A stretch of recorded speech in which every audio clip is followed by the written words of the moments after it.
Yes.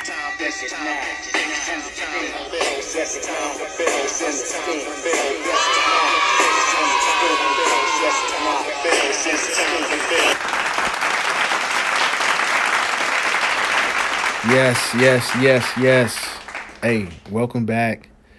Second edition of Time to Build. I want to show y'all some dope things that have transpired. Today, I don't know about you, but my Monday, July the 6th, 2020, has started out excellent. Okay. First things first is, a project I've been working on in my backyard passed final inspection today. It passed final inspection today, which is an awesome feeling. I'm ecstatic because that's something that for a couple of years we've been waiting and working hard to take care of that. And today it passed final inspection. So salute to Valentino Castile. Salute to my wife. Salute to Juan. Salute to Armando. Listen, this is a big deal. I'm super excited about that project. But I'm even more excited and happier for one of my clients who recently closed on a home. She recently closed on a home. I'm excited, and that's why I'm sharing this video today, because this thing is way bigger than credit. People are like, man, why are you always talking about credit? Why are you always talking about credit repair, credit education? Why? Why? Because we have to, credit allows us equity. And if we leverage it properly, we can build wealth. And I got a video that I'm going to show you right after this to show you exactly what I'm talking about. But first, I have to, shout out my client, Shadi Weatherby. She's also family.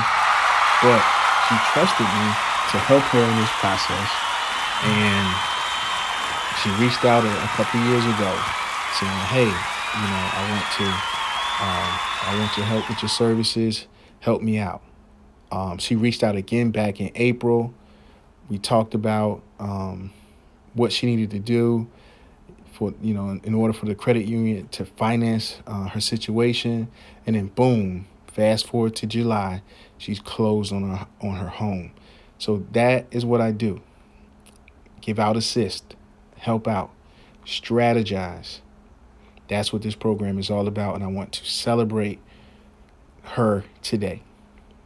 But I want you to watch this video, and it's important that you check this video out because it talks about, how people were discriminated against. This was years ago, not even a grandma ago, right?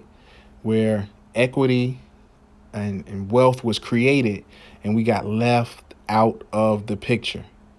And it was done through home ownership. Okay, let me say that again. Equity and wealth was created one grandma ago, one grandpa ago, and we were excluded. But today, you have an opportunity to build equity and build wealth for your family and the generations to come after you. All right, so check this video out.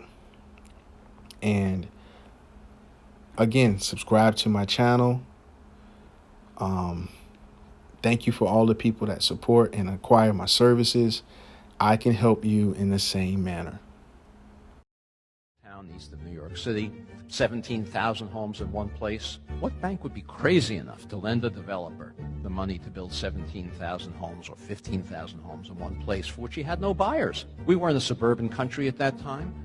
People thought the whole idea was lunacy. Who's going to want to live in a single-family home when they can live in the city instead? Any of these developers, the only way they could get the capital to build these giant subdivisions was by going to the Federal Housing Administration, submitting their plans for the development, for approval of the construction materials they were going to use, the architectural design, the layout of the streets in the subdivision, and an explicit commitment not to sell a home to an African American, required by the Federal Housing Administration.